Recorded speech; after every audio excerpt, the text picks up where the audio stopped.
C'est Didier Cornel, bonsoir. Bonsoir. Avec un titre « Et si on arrêtait de vieillir » paru aux éditions FIP. Alors justement, si vous qui nous écoutez, vous avez peut-être des astuces pour arrêter de vieillir, n'hésitez pas, appelez-nous vite 0800 23 530. Alors première question Didier Cornel, est-ce que vous avez arrêté de vieillir?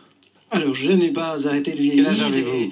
J'ai 50 ans. Oui. Et donc, le livre a pour objectif de sensibiliser au progrès en matière de santé, à tout ce qui nous permettra, dans un avenir relativement proche, de vivre beaucoup plus longtemps en bonne santé, grâce aux cellules souches, grâce aux thérapies géniques, grâce aux nouveaux produits. Grâce on va en parler. Mais vous dites d'abord, il faut pas trop manger, il faut manger sain, et il faut avoir de bons gènes. Alors finalement, c'est un peu la tombola, ça quand même. Hein.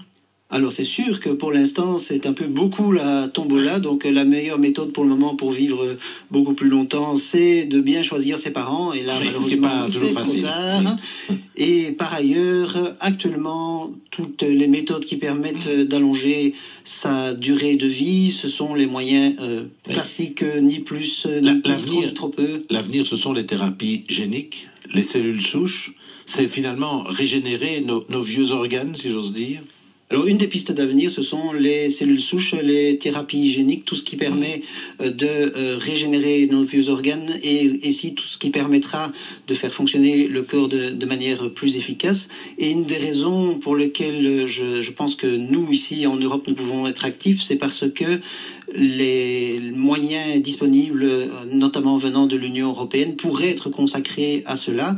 Et c'est très important parce que un des risques majeurs du futur, c'est d'avoir une société dans laquelle les plus riches pourront bénéficier de nouvelles thérapies, mais par contre, l'homme de la rue n'en bénéficiera pas. Alors, vous passez en revue quelques petites choses que l'on connaît. On parle beaucoup de la DHEA et vous dites, bon, ça a peut-être un effet positif immédiat, mais après... C'est cela. Pour être court, des dizaines de produits sont connus pour avoir un impact sur l'espérance de vie. Des centaines de produits ont été testés sur l'être humain. Des dizaines de milliers de produits sont testés sur l'animal ou sont envisagés. Mais malheureusement, il n'y a encore rien qui, de manière non contestée, il faut être prudent. Considérablement, et il faut être prudent. Et un verre de vin, ça va, parce qu'il y a un bon petit produit dedans. Alors déjà, la question du verre de vin et de l'effet du resveratrol qui est dans le verre de vin fait partie des choses pour lesquelles on considère généralement que ça permet une amélioration, mais encore une fois, ce n'est que de quelques années dans le meilleur des cas. C'est toujours gagné, hein? C'est toujours de gagner quelques années. C'est toujours ça de gagner, mais par rapport à ce qu'on a gagné, donc chaque jour on gagne 6 heures d'espérance de vie grâce aux progrès médicaux, grâce aux progrès en matière d'hygiène, etc. 6 heures. On en gagne 6 heures, donc 3 mois par année environ. Dans les pays du Sud, contrairement à ce qu'on pense souvent, c'est plutôt plus. Mais pour aller plus loin, pour continuer à progresser de manière importante, il faudra des recherches scientifiques. Un auditeur, Patrick, qui nous demande par SMS, qui nous dit qu'il utilise des compléments alimentaires américains, Pharmanex, qui agissent sur la mitochondrie. Et qu'apparemment, il a l'air assez content. Alors, c'est quoi ? Alors, deux choses. La première chose, c'est que le fait d'être content, c'est sûr que si vous prenez un produit dont vous êtes convaincu qu'il aura une efficacité qui va vous permettre de vivre plus longtemps en santé, c'est l'effet placebo. Donc, c'est très important. Et malheureusement, tout ce qui est complément, l'effet est relativement limité. Alors, les mitochondries, c'est probablement parce que les mitochondries sont les centres d'énergie de notre cellule et sont relativement fragiles par rapport à tout ce qui est mécanisme d'oxydation. Mais donc je ne connais pas le produit. C'est ça, c'est les produits. Mais par exemple, les antioxydants, comme à peu près tous les produits, c'est la règle globale du ni trop peu. Si vous avez des manques, le fait d'avoir un complément peut servir, mais cela ne permettra pas vraiment d'ajouter beaucoup d'années.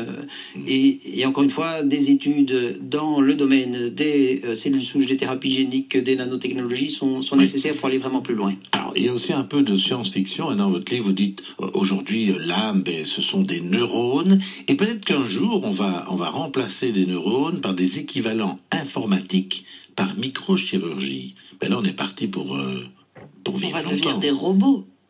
La partie, c'est la partie la plus prospective du livre, et je vous dis, l'objectif principal pour lequel je milite, c'est tout ce qui permet de vivre beaucoup plus longtemps. Oui, mais là, ça nous fait rêver quand même, non? Comme des êtres humains ordinaires, il y a également des perspectives qui sont beaucoup plus, comme vous dites, de science-fiction, beaucoup plus de prospectives à très long terme. Combien, par exemple?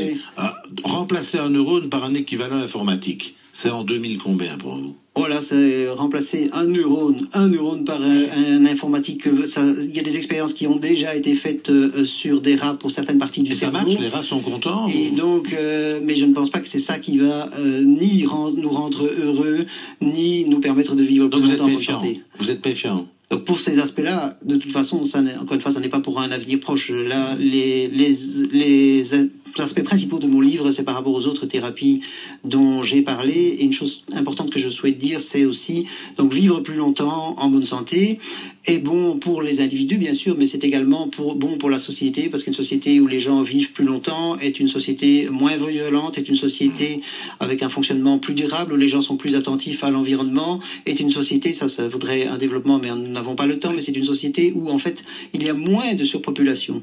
Alors, quelques SMS. Le bon truc, moi, à 39 ans, je me suis marié avec un petit amour de 22 ans, c'est sportif, et puis arrêtez de vieillir, nous dit Noël de Wavre. Oui. Fastoche, j'ai arrêté de compter et j'ai donc désormais 21 ans pour toujours.